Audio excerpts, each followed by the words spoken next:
Filosofi Ki Hajar Dewantara. Pak Kus adalah guru SMP. Saat beliau mengajar, Pak Kus bingung akan mengajar dengan cara bagaimana. Bagaimana cara saya mengajar besok ya? Di ruang guru, Pak Kus bertemu dengan Pak Yuda. Apa kabar Pak Kus? Kelihatannya bingung. Ada apa ya Pak? Iya Pak Yuda, saya bingung. Besok tuh saya mau ngajar. Tapi saya bingung. Siswa saya itu kalau belajar sering tidak semangat. Apa yang membuat Pak Kus bingung begitu? Begini, Pak. Siswa saya itu kurang semangat belajar dan jika diminta diskusi, mereka sering ribut yang tidak jelas, Pak. Oh, begitu ceritanya. Kalau begitu, bagaimana jika kita kembali mengingat pemikiran Ki Hajar Dewantara? Yang mana itu, Pak Yuda?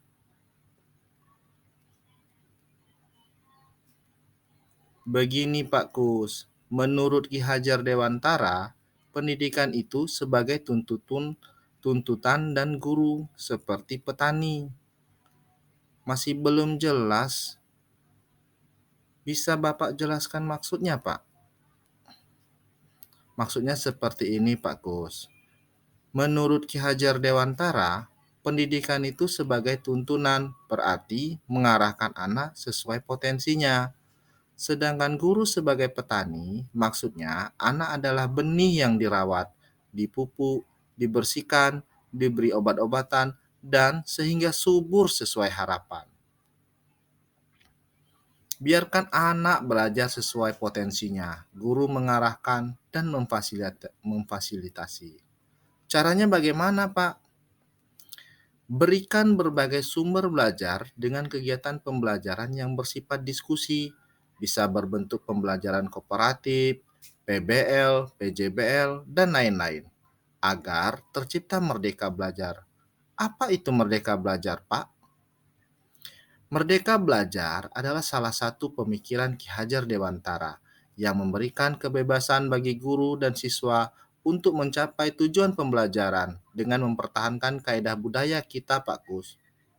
Saya ingat, Pak, asas pendidikan Ki Hajar Dewantara, yaitu yang bersifat among, asah, asih, dan asuh, atau bisa diterjemahkan dalam Ingarso Sung Tuludo, Ing Madya Mangunkarso, Tutwuri Handayani. Betul, Pak. Ketiga asas pendidikan tersebut mengamanatkan kepada kita sebagai pendidik untuk bisa menjadi tauladan, memberi motivasi, dan memberikan dorongan kepada anak didik kita. Saya sangat setuju, Pak Yuda. Pendidikan ini merupakan tempat persemaian benih-benih kebudayaan dan pendidikan juga membangun peradaban. Menurut Pak Yuda, konkretnya kita mendidik anak dalam kelas bagaimana? Kita bisa bersama-sama menciptakan suasana yang nyaman, menyenangkan, sekaligus mendorong siswa untuk berpikir kritis dan kreatif. Caranya itu tadi, dengan menerapkan modal pembelajaran yang inovatif. Gunakan berbagai sumber belajar, terutama lingkungan dan budaya kita yang ada di Kota Bengkulu, Pak. Apa kira budaya Kota Bengkulu yang bisa kita terapkan dalam pembelajaran ya, Pak? Sebenarnya banyak, Pak. Seperti budaya ngucak gelamai dan yo botoy-botoy menarik buke. Itu adalah contoh budaya perilaku yang melambangkan bekerja sama atau bergotong royong. Oh, jadi nilai budaya tadi berbentuk kerjasama atau gotong royong tadi bisa kita terapkan dalam pembelajaran ya, Pak? Betul sekali, Pak Kus. Nilai budaya tadi bisa Bapak masukkan ke dalam kegiatan seperti diskusi dan presentasi kelompok. Di samping itu, Bapak juga gunakan teknologi informasi sebagai pendukung pembelajaran seperti video, animasi, kuis, dan game dalam kegiatan pembelajaran Bapak. Wah, betul juga Pak Yudah, seperti HP Android juga bisa ya Pak. Terbuka pikiran saya, Pak.